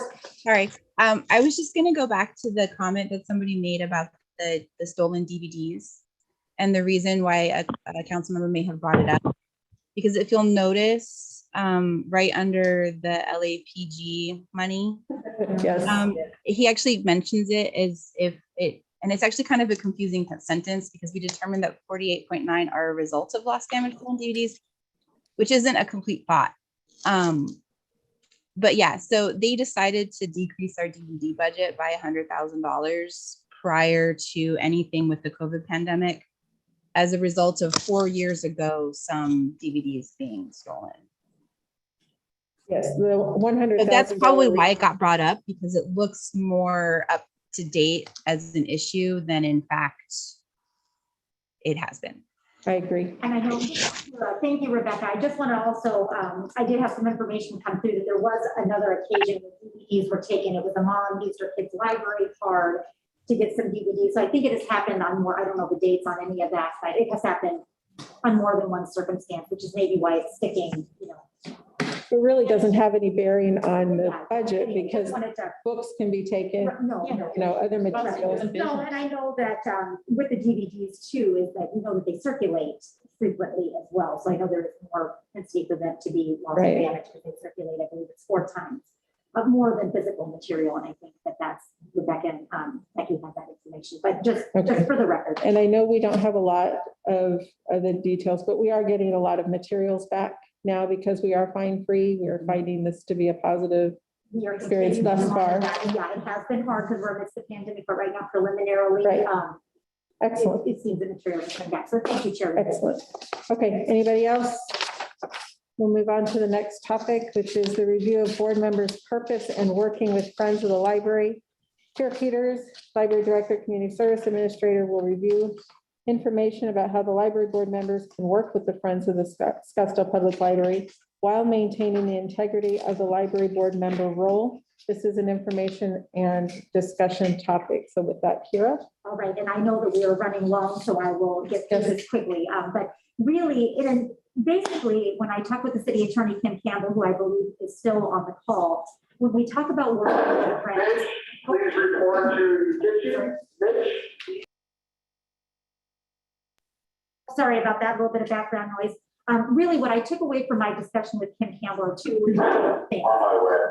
that there's a lot of circumstances that can happen, you know what I mean? So we can't, what if this, what if that, what if this? And if there are those specific questions, that a library board member can talk with her individually about that particular question, if we have those coming up. The other important piece is the library board has to be careful about the appearance of impropriety as you are serving as a library board member. So, for example, board member Smigelski attends the board, the Friends of the Library Board. She has to be very careful. She's not on their board. She is participating as a member on the library board. So she's not going to be giving direction or sharing ideas, to the Friends. She has to be careful about that.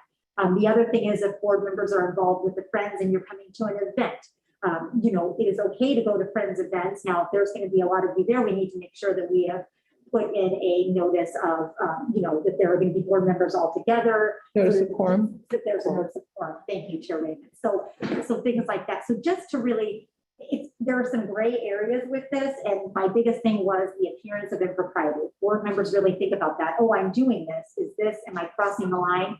And Campbell, if you still are on the line, I know there was a very specific question about the fundraising. And if it really is documented anywhere that board members cannot fundraise, or is that, I know that I read through the bylaws, but that might be something more addressed in the ordinance. I know that Chair Raymond and I talked about that. So Kim Campbell, are you on the call? Yes, Kira. Hi, this is Kim Campbell, Chair Raymond and board members. So getting to the question that I hear about fundraising. The library board's purpose, as you all know, is to advise the city manager and council on policy of the library. So when you're acting as board members, that's what you want to do, right? That's the role that you sit in. It's not to fundraise for the library when you're acting as a library board member. There also are restrictions and guidelines, I guess, that you all should have received in your handbook when you first came on as a library board member about complying with everything that the city appointed official has to comply with as far as ethics and conflicts and all of that. I think you all just went through the ethics training and had to sign your forms before the meeting today. So hopefully that's all fresh in your mind. But to Kira's point, when you get into fundraising, it gets a little bit tricky, right? Because if you're sounding like you are on the library board, and people know that. So if you're fundraising and you're trying to put on a different hat, there is a restriction in city code that city officials should not solicit. Let's see if I have that language in front of me. Are not supposed to solicit gifts from anyone that's making process. How would you know that if you're at an event and people are there, right? If you're trying to help solicit funds. So I think that's why there's sort of a general rule of thumb of be careful about fundraising, but to not violate that ethics rule that you're bound by. So there are ways to do it, but there is that concern that it's going to look like, oh, this person's a city library board member and I have a contract that's up before the city. I bet they, if I give them money, then hey, maybe I can get some favor, with my contract and they'll approve my bid or whatnot. So that's the concern. That's the, appearance of impropriety and potential ethical concern. It's like Kira said, it can be a gray area. And I think reiterating as well that I'd love for you guys to reach out to me. Kira can give you my contact information if you have any, fact specific questions, because it really does go on a fact intensive inquiry for these things. But I think hopefully that answered the general question. I know we are running low on time as well. So Kira, let me know if I missed anything. Thank you very much. Sheila Collins? I'm sorry, did Frida? I think Frida has her hand up too. Frida, you want to go first? Yes, just a quick question for Kim. So if there is an event held, this is a scenario, for example, an event held at a location which is owned by a library board member, but the library board member does nothing to fundraise or anything related to that, just simply is providing the site. Is that considered a conflict?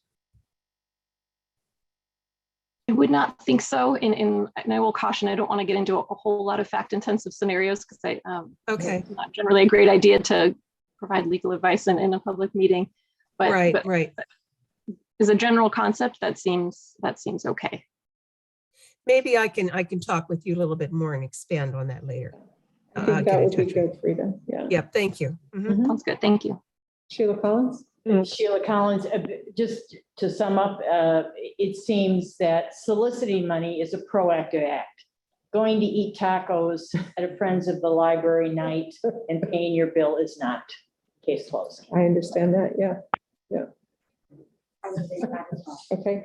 So anyway, we know that it can be a gray area. I will certainly, if anybody needs Kim's information, I can email that separately one-on-one to you, but I just wanted to recognize that we know that there's some gray areas there, and case by case, we can take those. But general is appearance of impropriety is what I've always taken away from that.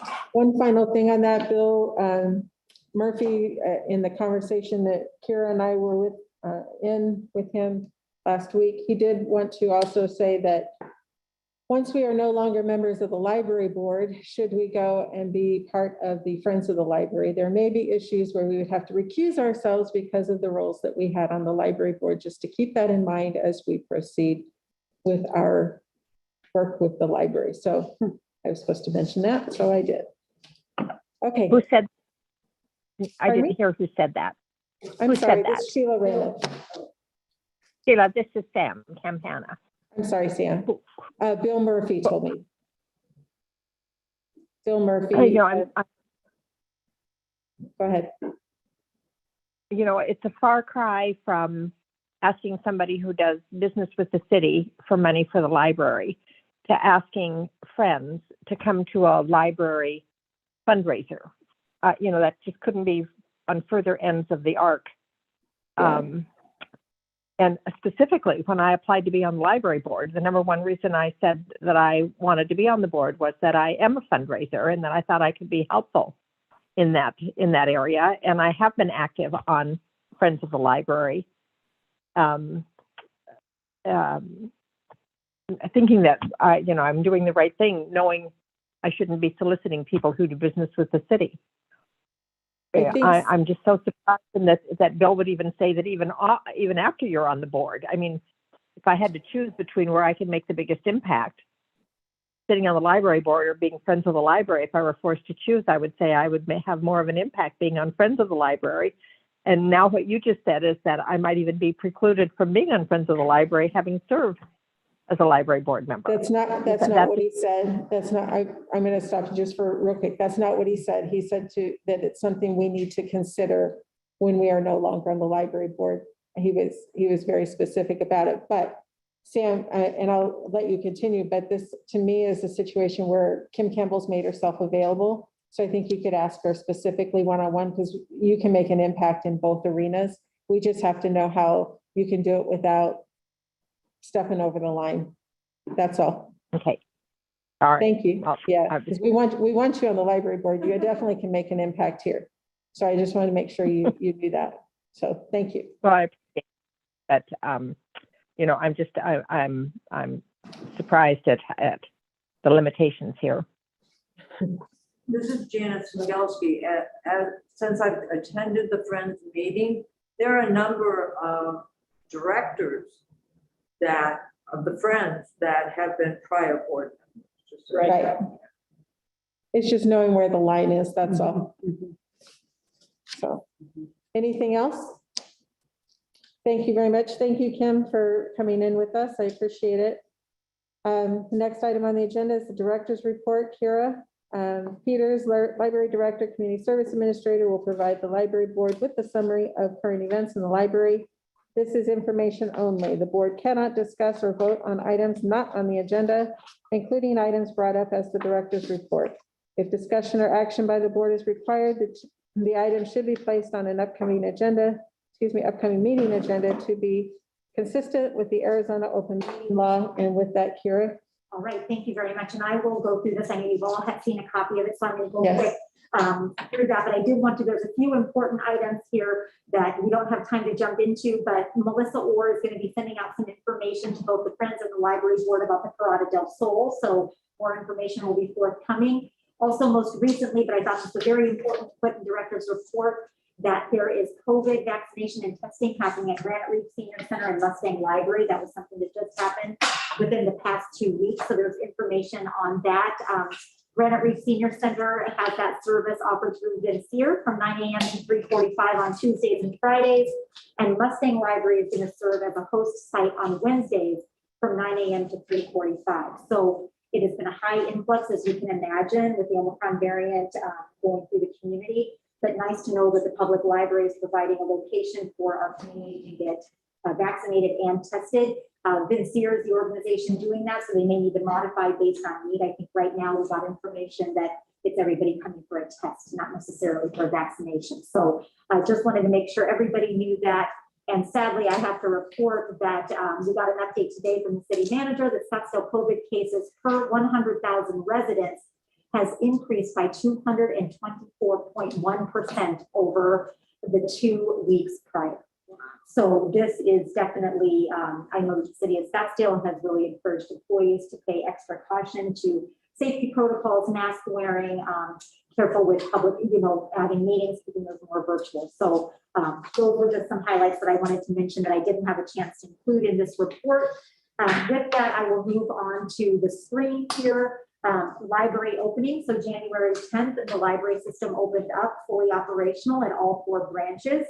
Things have been going well. The public is happy to have us open. We have been lucky and fortunate that we have been able, our recruitments have been successful. Our partners and other city departments have not been so lucky with labor shortage, but for us, we have been lucky with that. So there's some new and old faces on here, and it's really nice to see the libraries open.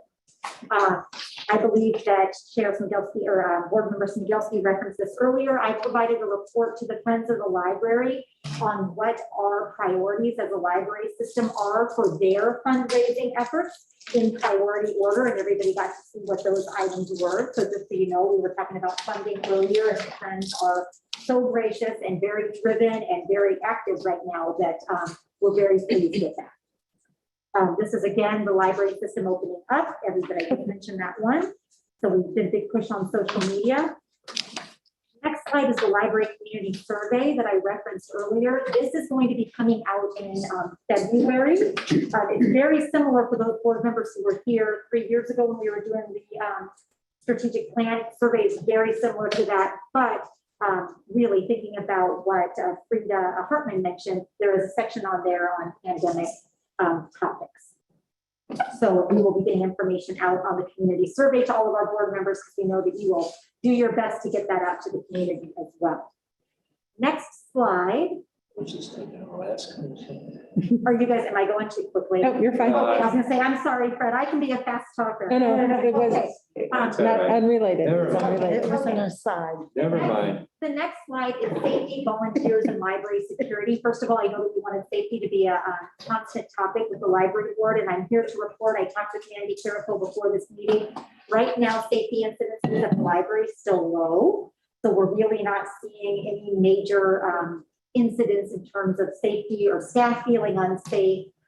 Perhaps that will change as we are now in expanded hours, so we will make sure to pay attention to that and report out consistently on library safety for both staff and the public. The volunteers, and I say this carefully, at this time and recently, we were carefully bringing volunteers back, kind of in back of house ways, so not really interacting with the public, very carefully and thoughtfully, not opening up the doors. All volunteers are back, especially now with this current wave of COVID. We're going to be even more cautious about that. So there's not really a line in the sand right now with volunteers. I think we all recognize that they're important. We need their help, but we want everybody to be safe. So right now, that's where we stand, that they are, as the library needs or other city departments, if there's a true need, it's back to house and we feel it's safe for that volunteer to work. We are doing that. So I will keep everybody posted. Library security is, Mandy is still working with municipal security on hopefully contracting with uniform security guards that we will place strategically in the library system. I don't have a lot of details on that right now, but she can provide an update as more information comes out. Next slide is, this is a picture of Scottsdale historian Joan Padala and myself. Joan, we presented Joan the Scottsdale Public Library Vision Award at a Scottsdale leadership event in early December for all of her work promoting the library and really supporting our vision statement, which I always like to make sure that I get right, is clear the past, enrich the present, and illuminate the future. And nobody does it better than our historian Joan Padala. So just some happy news to share there. Final slides, just to thank you and Happy New Year to the board. So thank you for letting me get through that, Sherry. Appreciate that. Thank you very much. Okay, so the next item on the agenda, the library board election of officers. In accordance with the bylaws, the library board will elect the chairperson and vice chair at its first meeting of the calendar year. The new officers will serve for a term of 1 year. Discussion and possible action. It's not possible action, there will be action. So Yes. So before we do that, I just want to tell you guys, thank you very much. It's been my honor to serve as your chairperson this year. I worked with Janet extensively and with Kira, and yes, with Bill Murphy. So, you know, to try and make everything work well. But you guys, I leave these meetings, I go home. There might be something where I might grumble a little bit. For the most part, though, when I go home, my husband's like, I know I've got to shut it down so I can listen to Sheila, because I come home, because you guys have such great ideas. It's just such an invigorating experience. I just want to tell you guys, thank you. And with that, we'll open up for nominations of the chairperson. I'd like to nominate Sheila. I think, as we all know, she's doing a phenomenal job, and to continue with the things that are going on, I think it would be great to have her chair. Thank you, Janet. I appreciate that. I will accept the nomination. Any other? I would like to second that nomination, and I understand that that's acceptable, and we have new bylaws, so this is appropriate. And I think it's the right time to just have some continuity. Thank you. I appreciate that. Are there any other nominations? Hands raised, Frida or Sam? No? Okay. So we have to make it an official roll call vote. I will vote last. Vice Chair Janice Migelski. I'm sorry, we're voting for Sheila Raymond to be the chairperson for the year of 2022. Sorry, thank you. Janet, aye. Okay. Board member Sam Campana. I vote aye. Frida Hartman. Aye. Fred Klein. Aye. Marta McClendon. Aye. And Sheila Collins. Aye. Wow. With that, thank you very much. I will be your chair for another year. So thank you. I appreciate your support. Oh, that's really nice. Thank you. Okay, so now we'll open that up for vice chair. Do we have nominations for vice chair? And if you could just watch to see if the hands are raised, I'd be really appreciative. So I think Marna. I would like to nominate Janet Smagoski. I think it's been a great team. And so I nominate her. Janet, would you? Oh, yes, I accept the nomination. I have truly enjoyed this. And I've enjoyed so much working with Sheila and working with Kira, and we really worked really well together. I would like to continue that. Okay. That nomination. I didn't hear you. I'll second that nomination. And this is? That was Frida. Board Frida? I think it's Sam. Who seconded the nomination? Board member Campana. Thank you, Sam. Are there any other nominations? Okay, so we need to do roll call votes. Chair Sheila Raymond, aye. Vice Chair Janice Migelski. Aye. Board member Sam Campana. Aye. Frida Hartman. Aye. Ed Klein. Aye. Marta McClendon. Aye. Sheila Collins. Aye. And with that, Janet, congratulations. You are the vice chair. I'd like to just say also, because I think I've really enjoyed being the board representative of the Friends. But I think in all fairness, it might be a good time now to step down from that and offer another board member the opportunity to be the Friends liaison. Can you explain what that responsibility is? Yes, what it is, and I will notify, whoever takes the position, I'll notify Trey and get you on their list. They meet the second Tuesday of every month. They meet from 3 to 5, and it's now done virtually. Sometimes it was done in person. As the board representative, I give a little report and they ask questions. The last board meeting, I asked Sheila to attend. They had some questions about our letter. It's a lot of listening because I am, the liaison is not a board member, so not a director. So limited input, which they appreciate. I also will bring back to our chair any pertinent information that's passed along from the Friends that I think may be pertinent to the board. Okay, that's really, really important, because sometimes at the Friends meeting, I do hear things such as the letter they submitted that I wasn't made aware of, that we weren't made aware of. So I will pass that along to the chair. So, and I enjoy it very much. I have. Sheila, I don't know if Sheila Collins here, I don't know if she is interested, but it is my hope that Frida Hartman might. I remember during her orientation that she has had extensive experience in another state with Friends of the Library, and I think she would be an asset to the role should she be interested. Frida? Thank you for the nomination. Yes, I would be interested and willing to do that. Okay. Great. Excuse me, this is Kim Campbell. Can you hear me? Yes. Sorry.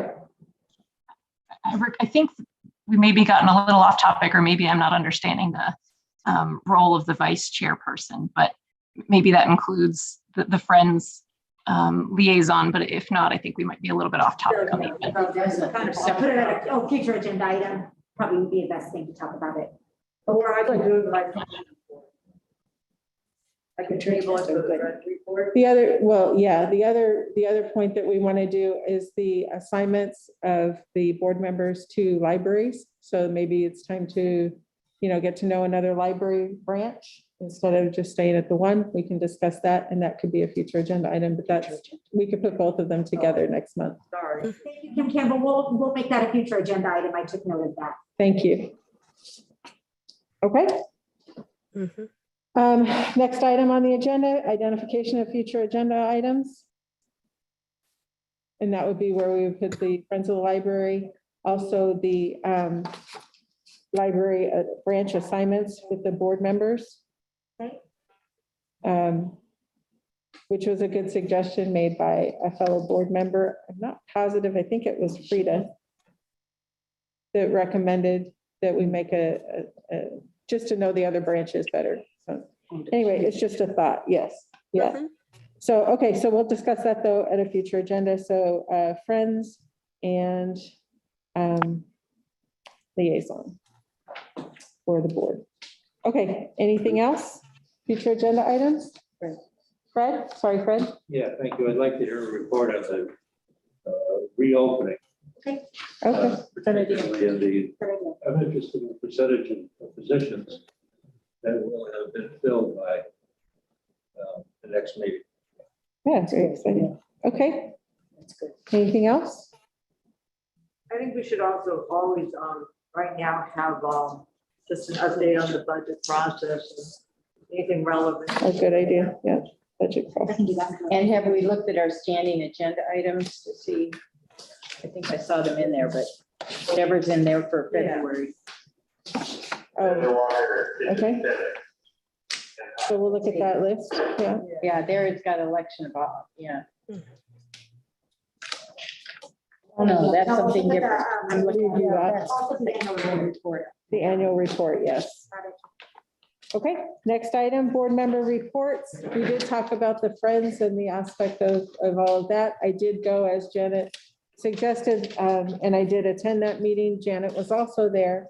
They are very eager to support the library and whatever we are doing as a board. So if you are not part of the Friends of the Library, you know, Janet as the liaison does not vote as No, I do not. correct as the liaison. I can be. Okay, we'll just, Myself as the voting on it. but- yeah, so that wasn't something that you did in this last meeting. Sheila Collins. Just a question, is that agenda The listing? calendar, the calendar. The calendar. No, I'm not. I know I've asked for it No, I many times and it apologize, should yeah. be in every Yeah, meeting. every meeting, agenda. no, will do. So that can be Yes, our I will make note of guidepost. that. Okay. Good point. Thank you. Thank you, board member. All right, so that brings us to the end of our meeting. Let's go ahead. Can I get a motion to adjourn? I'll move. Fred makes a motion to adjourn. Can I get a second? Janice McGelsey seconds. Let's do a roll call vote. Chair Sheila Raymond, aye. Vice Chair Janet Smigelsky. Board Member Sam Campana. Aye. Sheila Collins. Aye. Frida Hartman. Aye. Fred Klein. Aye. Marna McClendon. Aye. Thank you. Happy New Year. This meeting is adjourned.